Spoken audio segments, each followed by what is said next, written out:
With me in this episode is Idan Plotnik. Idan is a serial entrepreneur having graduated from Unit 8200 in Israel, and since graduating, he's started several successful companies, one of which was even acquired by Microsoft. Now at Apiiro, Idan is working to contextualize application security risk by integrating across the software supply chain. In the episode, we'll touch on his background, as well as the RSA Innovation Sandbox challenge, which is coming up at the RSA conference next week. And we'll talk about what it did for Apiiro and for him after winning that competition last year. Idan, thanks for coming on the show. Thank you very much for having me. So for this episode, we're going to focus a bit more on more recent history, talking about your win at RSA's Innovation Challenge Sandbox last year and what that's really done for your company. But before that, I want to touch on at least some of the kind of core elements of your background and get that story out of you. So as with most Israeli folks in cybersecurity that I speak with, you spent your 4 years in the IDF, and then you started your first cybersecurity consulting company. And that's also something that I see pretty frequently. So maybe one thing you can speak to is, what is it that's so natural about starting a services company coming out of the IDF as opposed to maybe a product company? Yeah, so I spent the IDF around 5+ years, and back then, the startup scene wasn't so popular as it today. So I started as a pen tester, basically in a consulting services company. And then I said, I saw that I have a great relationships with the customers. So I said, why not open my own thing? And I brought a lot of customers. So it was just that, like, I loved what I did, and I had customers asking me more and more pen testing, and then it moved to security code review and risk assessment, and then it extended to other services. But this is it. It was like natural move, for me. And I think my passion was the technical side, but also Sure. the customers and the business side. And back then it was very natural for me to open a consulting services company. Sure. Yeah, it's funny to hear you say that it's so natural, right? Because again, I talk to a lot of Israeli founders who've done something fairly similar. Not to say that obviously this isn't unique in its own right, but compared to in the United States, for example, just the number of people that work in penetration testing, for example, and have no aspirations whatsoever to go ahead and start a firm of their own. I mean, you say that like, oh, it's so natural, but it is fairly unique in just having that aspiration to contribute to that next level. I mean, was there anything in particular that you think made you really want to take on that kind of entrepreneurial challenge as opposed to just continuing to grow within an organization?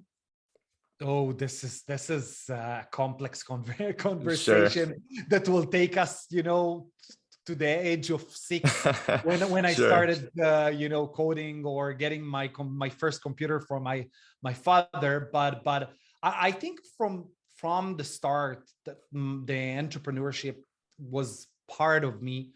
Even in the army, when I took more and more challenges and I won awards because of my achievements in the IDF.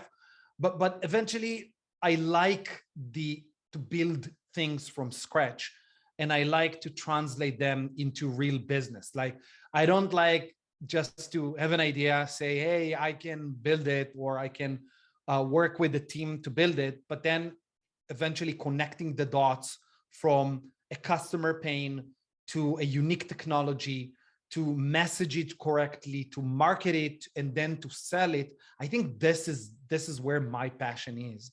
And just to connect the dots, as part of one of the pen testing processes that I ran in one of the largest banks in Israel, this is where the idea to my next startup came up. Okay. And I found out a way to basically steal your identity from your own laptop or computer and then move laterally inside the organization. And this organization had more than 70 security people, and no one came to me and said, hey, stop, you're doing something wrong. And this was the catalyst to start Erato, which was, my next startup that eventually I sold to Microsoft. Yeah. So, I mean, tell me about Erato, right? You sold your services company, which I'm sure was an incredible milestone in itself. You had witnessed this challenge, so you went on to kind of start Erato. What was that pivot like for you going from services to product? So again, you mentioned that it felt so natural for you to start your own consulting company. How natural did it feel to then maybe take that next leap and start Erato? So just to be like, when we dive into the details in my consulting services company, I had a small portion of development of tools for customers and for our own internal team to streamline the pen testing process. So it wasn't, and even at the Army, we developed products. So I think it was a natural move from consulting and combining consulting and development, and then focus only on the development side. I think it's I'm saying natural, but it's not 100% accurate, because when you need to hire only developers, the business model is different, the culture is different, and the time to market is much longer than a consulting services company. Because in a consulting services company, in a week, you can show value and you can charge, you can see the money immediately. Okay. So, and when you start a product company, then it takes you 6 months to develop the MVP. And then another few months to convince the customer that it's not broken and you want money for it. Okay.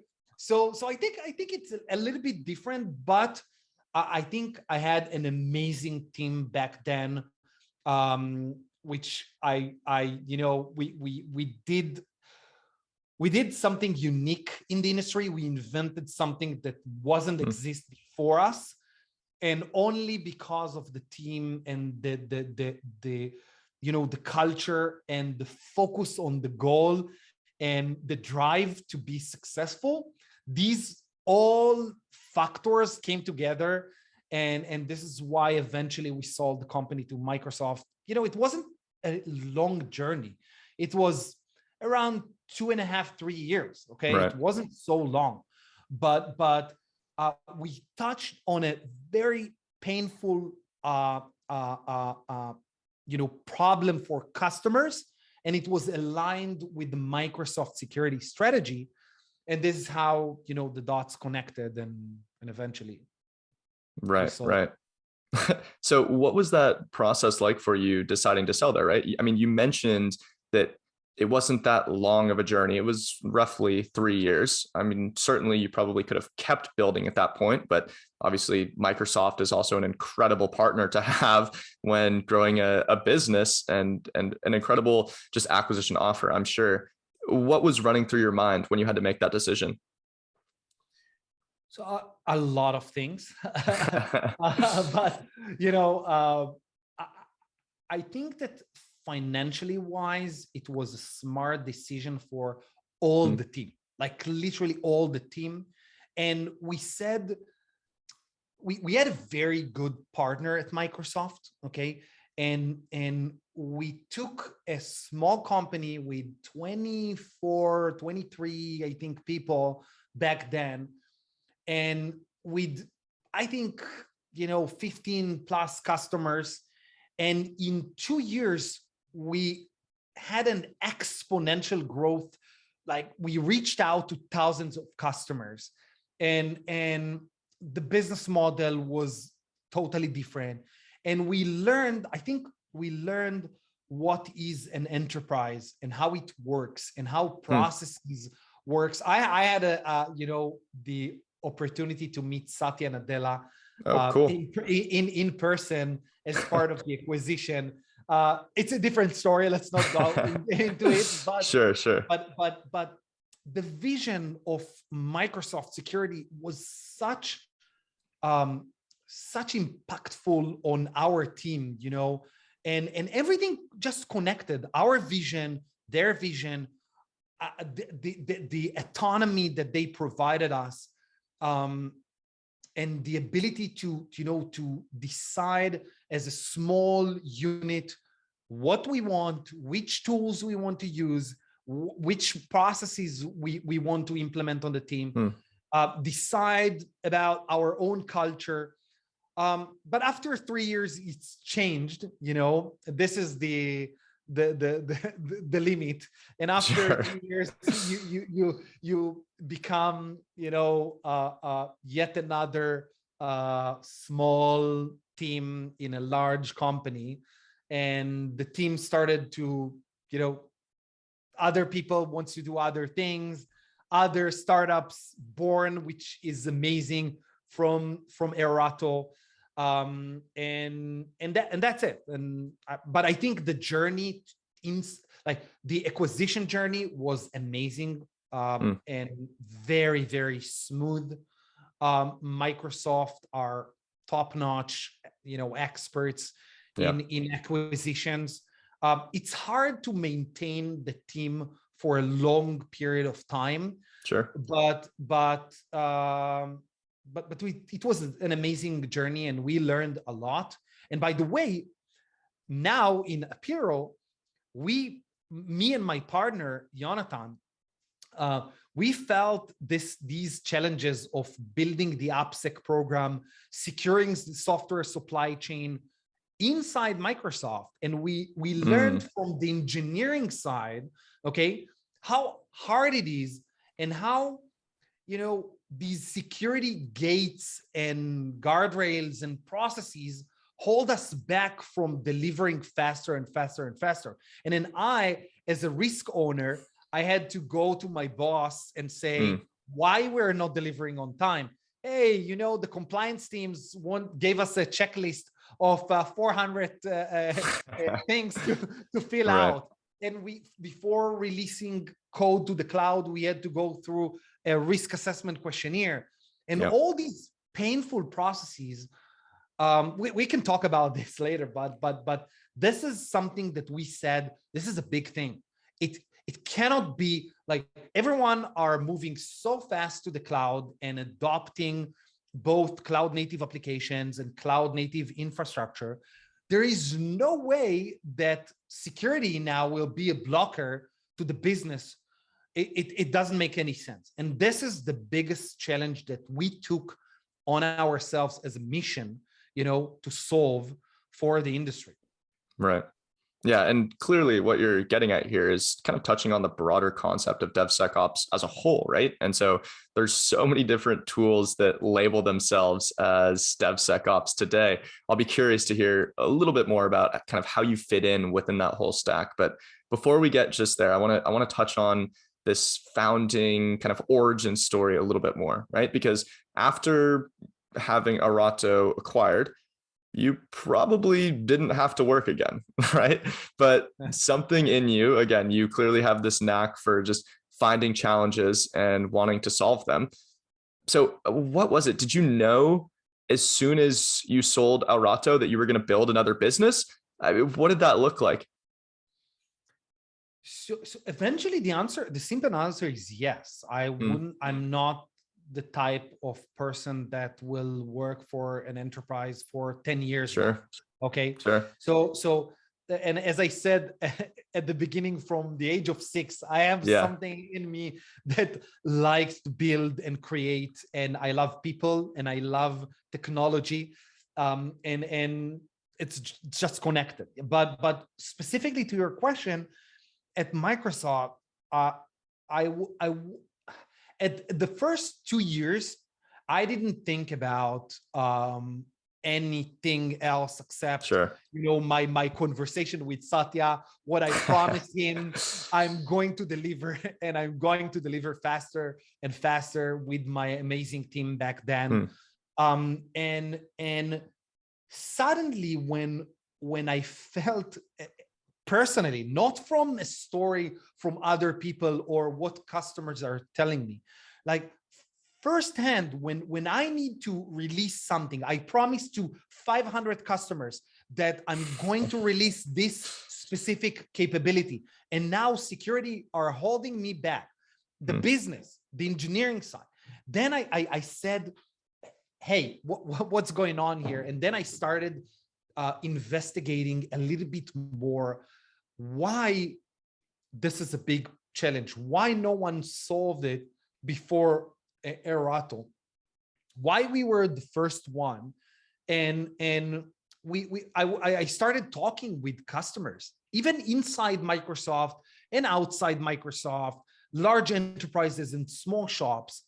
And we identified the I want to say it's real cacophony, you know, in these organizations. Like the development, they don't have the same lingo as the security team, and they don't have the same lingo as the risk team.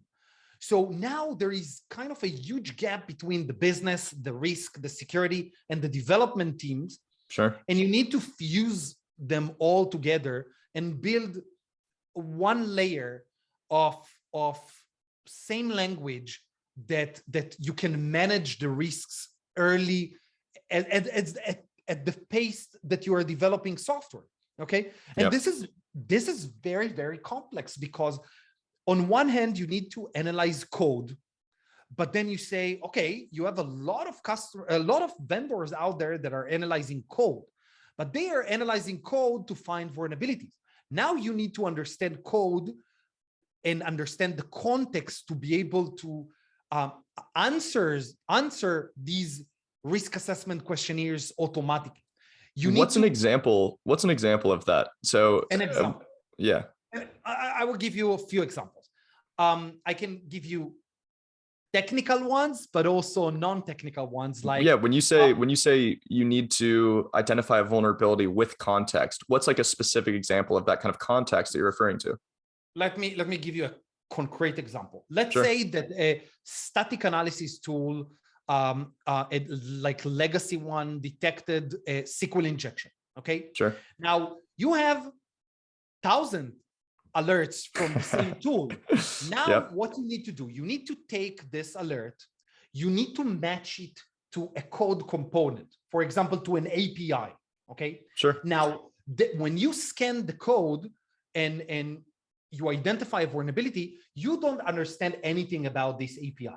You don't understand if the authorization mechanism is in the API gateway, or maybe in the Kubernetes cluster. You don't understand if this is an internal facing API between microservices or an internet facing API. You don't understand if this API exposes PII data, for example. You don't understand if this API is part of a high business impact application. So you need all this context, which this is what we bring into the table. We take all the alerts from all the other tools and even alerts that we generate, enrich them with all this context, business context, security context, regulatory context, and the knowledge of the developers and the activity. And then we say, okay, you have 1,000 alerts from these tools. You need to fix only 5 of them. And guess what? This work, this like manual work of triaging all these alerts takes a lot of time. And now you have one AppSec engineer on 250 developers. Go do your work, okay? You will never succeed. And another challenge is to find the root cause and find the code owner. Who, like these tools point you to a line of code, but now you need to understand who actually developed this code, who actually developed this API that is exposed to the internet via an API gateway and also exposes sensitive data. So we connect all the dots together. We ingest the data, we analyze the code to enrich more and more and more context, and then we say, okay, this is a vulnerability. it's connected to this code component. This is the developer. Open a remediation action automatically on their own development tool, in their own development tools, and you actually shorten, like make the mean time to remediate much shorter.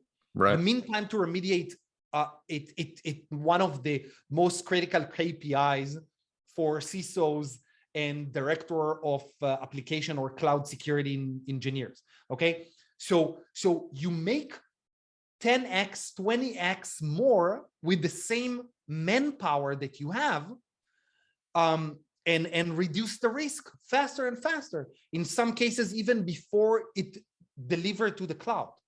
And this is exactly what Apiiro is all about. Right. Our mission is to help security teams and developers proactively remediate the risk before delivering to the cloud. And to do that, you need context. You need to find the code owners and trigger the remediation actions automatically. Yeah.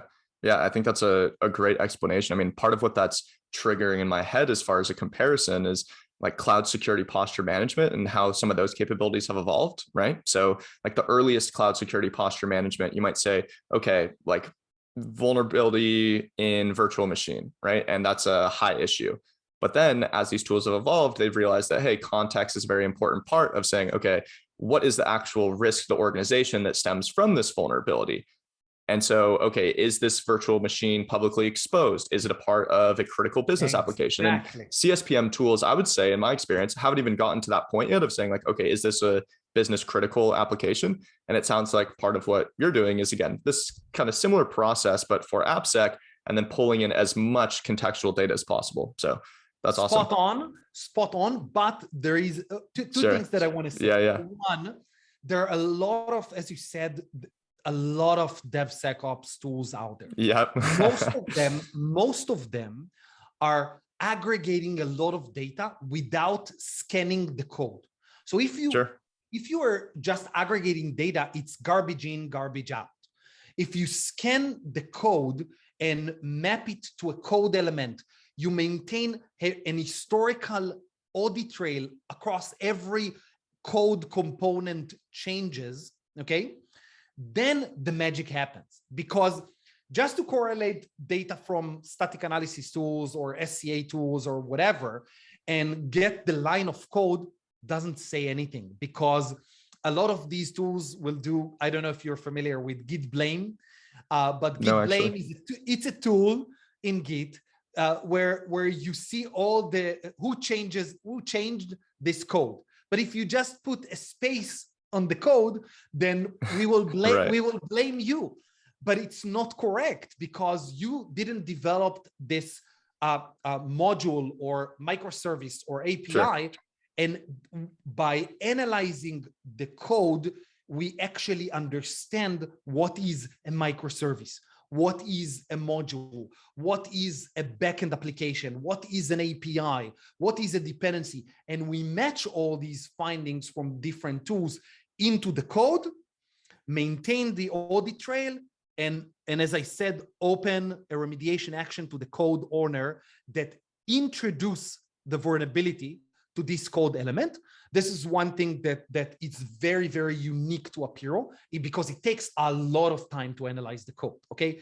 It takes a lot, and you have a lot of languages and frameworks. But the second thing that I want to share with you, and it's exactly related to what you said about CSPMs, now customers are coming to us and saying, hey, we have thousands of alerts from these CSPM, we cannot connect it to the code, because if I have an open source vulnerability on a container or open source vulnerability on a library that is deployed in the cloud, now we need you, Apiiro, to connect the dots to the code repository, to the code owner, to allow them to fix the vulnerabilities.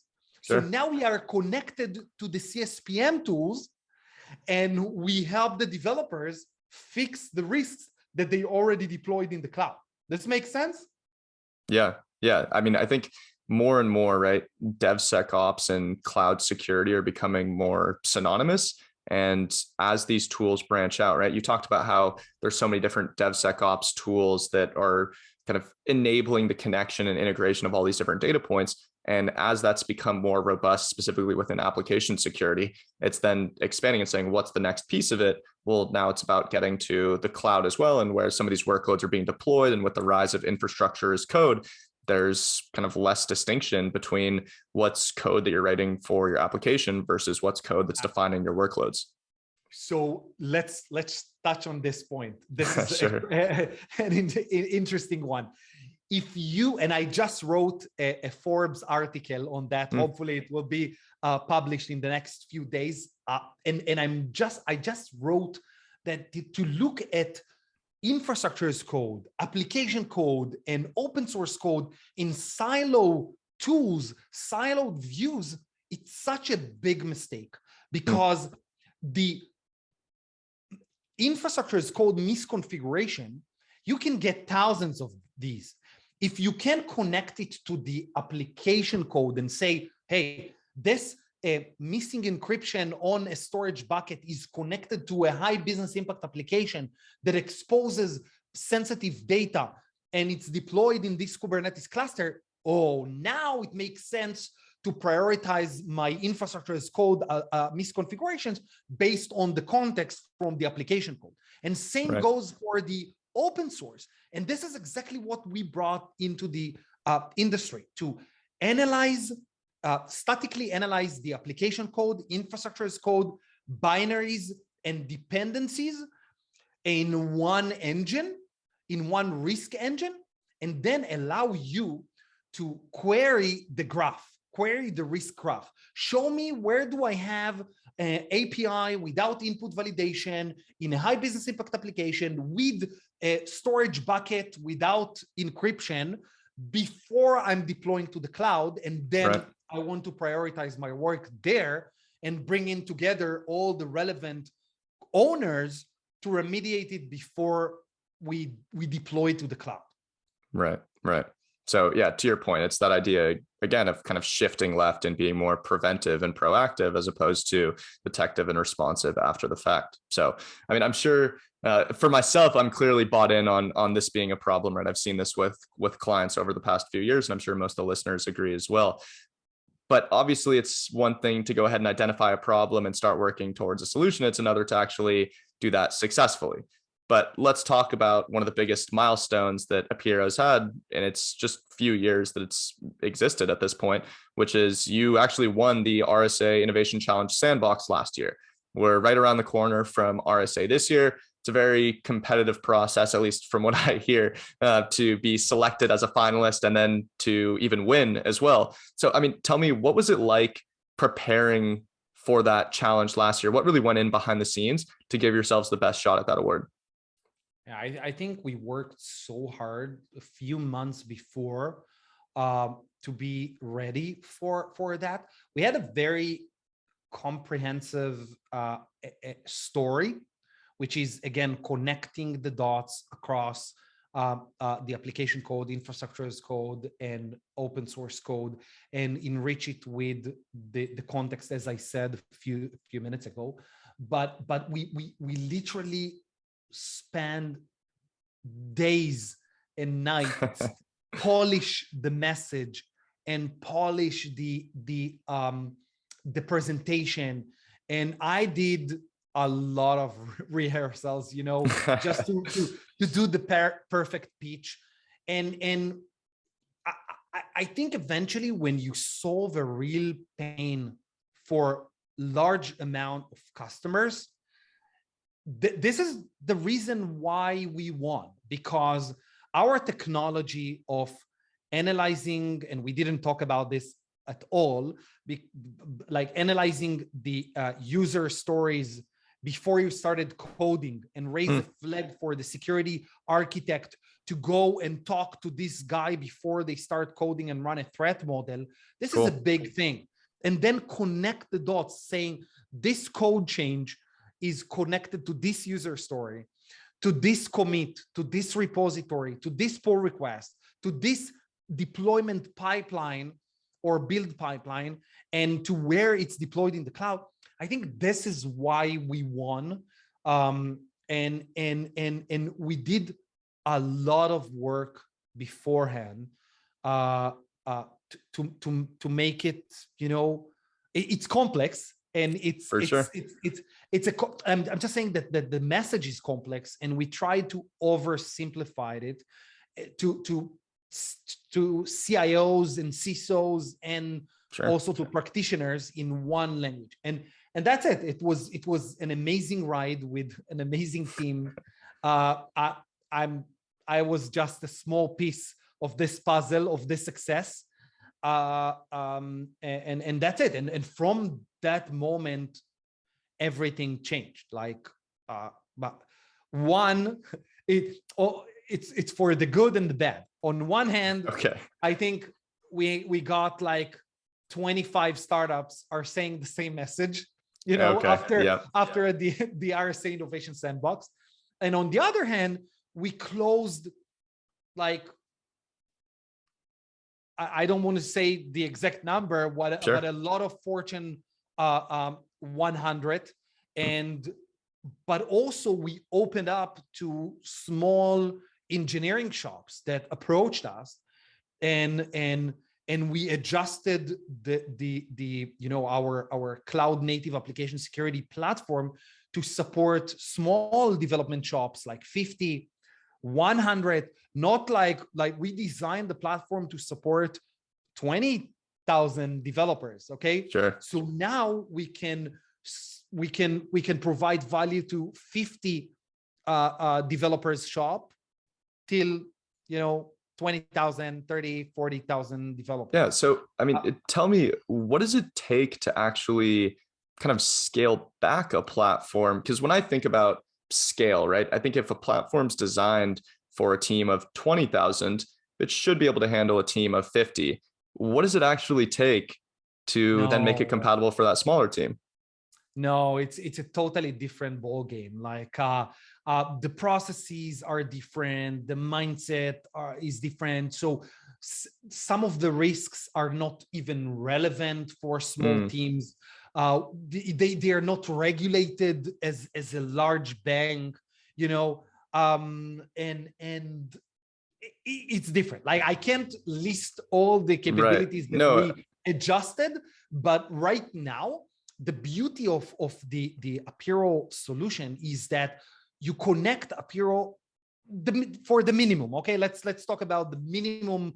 One API to your source control manager, read-only API, and without any human intervention, between 30 minutes to an hour, Apiiro builds the entire inventory of all the code throughout the history, and then identify the top 3 risks for every category and help you build remediation actions. So you don't need anyone. Connect the platform.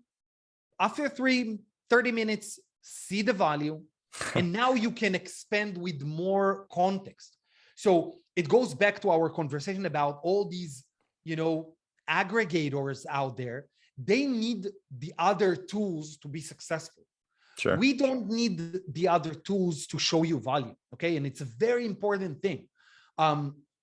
You connect Apiiro, you see the value. Now you want to say, okay, Apiiro identify all these APIs or all these microservices. Now I want to understand not only all the changes throughout the history, and I want to understand when it was deployed. Great. Connect us to the CI/CD. Okay, you want to see where it's running in your Kubernetes cluster. Great, connect us to the Kubernetes cluster. You want to match between the API and the code to the API gateway. Great, connect us to the API gateway. But to see the value, you don't need to do all this.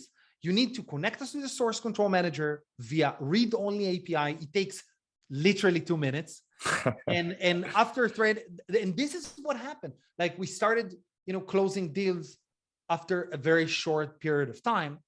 And while dealing with all the monsters out there, the large enterprises, it takes a lot of time to penetrate these accounts. And it ties back to your question about what happened from the RSA Innovation Sandbox. Like, it's not only that great. We won out of, I think, 1,000 startups. It was an eye-opening because our domain wasn't structured, and it's still not structured enough like cloud security. Cloud security, it's very, very structured. Sure. The complexity that you have in a cloud native application is such a big, complex domain. And as you know, attackers love complexity. So it's and if the domain is not structured enough, and organization A will do totally different things from organization B. Now with the Apiiro platform, you can have consistency. You can have same processes and languages between all these personas in the organization that eventually needs to remediate the risk. Because as you said, a different person will remediate the risk for infrastructure as code. A different person will remediate the risk for this API that is missing input validation. A different persona will remediate the open source vulnerability on a container. So you need to bring them all together into one place and help them remediate the risk as fast as you can, and only the critical ones. Because don't forget, you have at least 10, 15 tools out there, and you need to manage all the alerts from all these tools and tie them back to a code component and a code owner. And right. Okay. And so it sounds like when you talk about the wake of the innovation sandbox, there were kind of two key pieces that you mentioned. One, there's a big technical change because you have to make the tool more compatible for smaller shops. You're getting just a ton of new interest.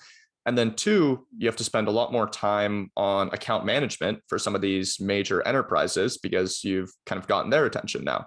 So how did this win maybe influence your priorities at an organization at a strategic level, right? So maybe in the early days, kind of going into RSA, you were so focused on product. It was product, product, product. And then that'll be our main sales tool. Once everyone kind of gets it, they'll get it. And then maybe post RSA, now that you have these enterprises that are coming towards you, you're saying, hey, it's no longer sustainable for me as CEO to try to manage all these different relationships. We need to, multiply our account management team by 10 in the next 30 days. What did that really look like? So I can't go into the details there. That's fine. But in high level, it's exactly what you just said. We completely changed our priorities.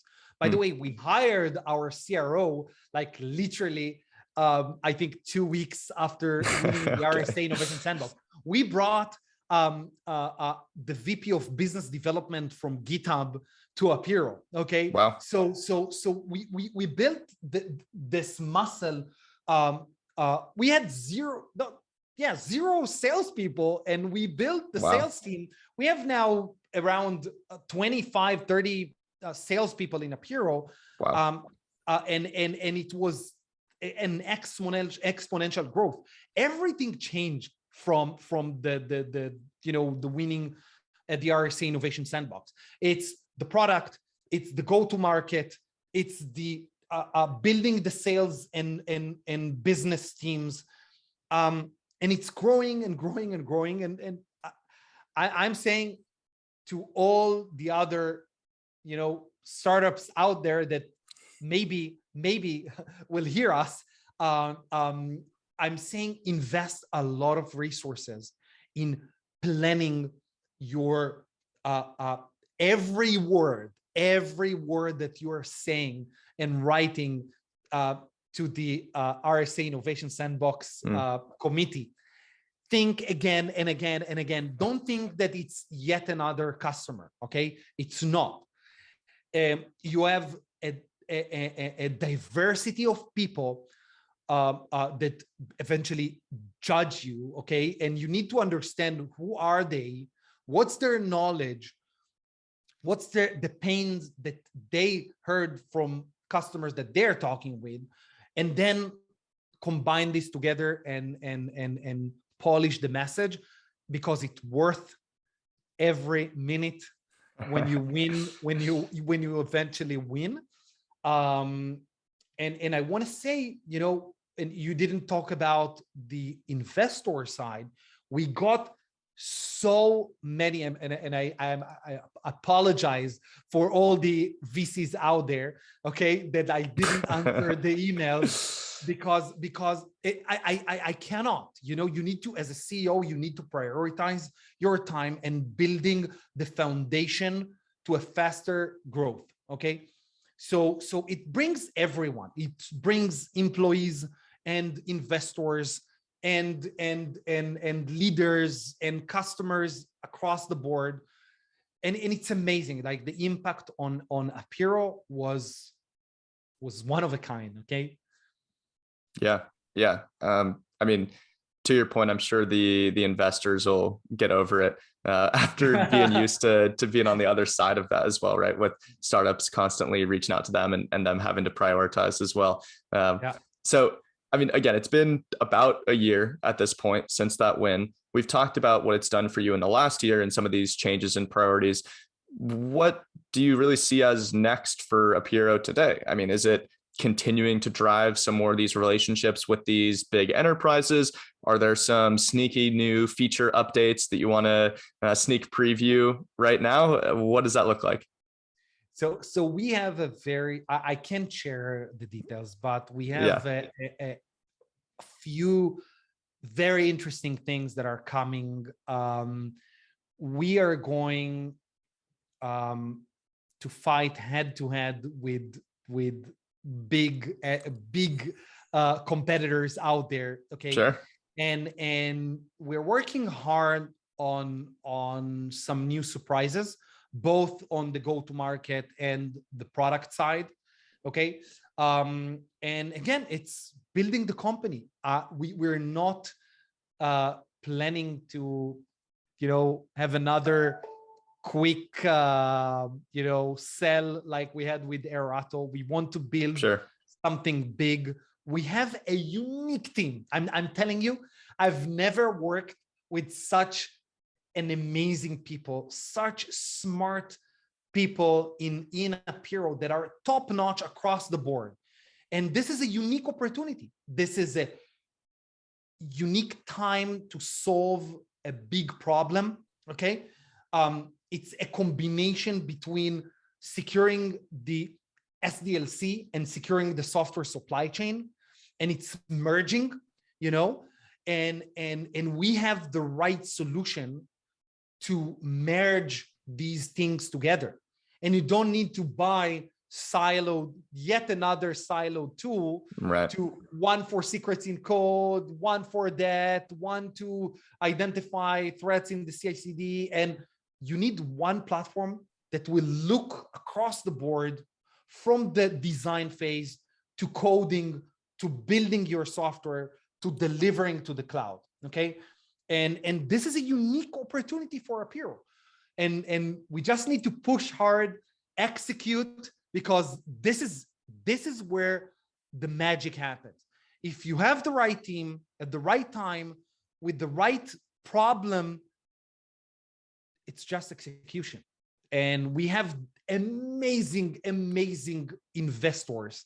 I'm telling you, like, I'm working with Greylock and Kleiner Perkins, and it's, you can't ask more than working with these top-notch VCs and top-notch customers that are actually spending a lot of time with us to build and shape it to the right, to the right way, or to the right problem statement that will solve them big problems.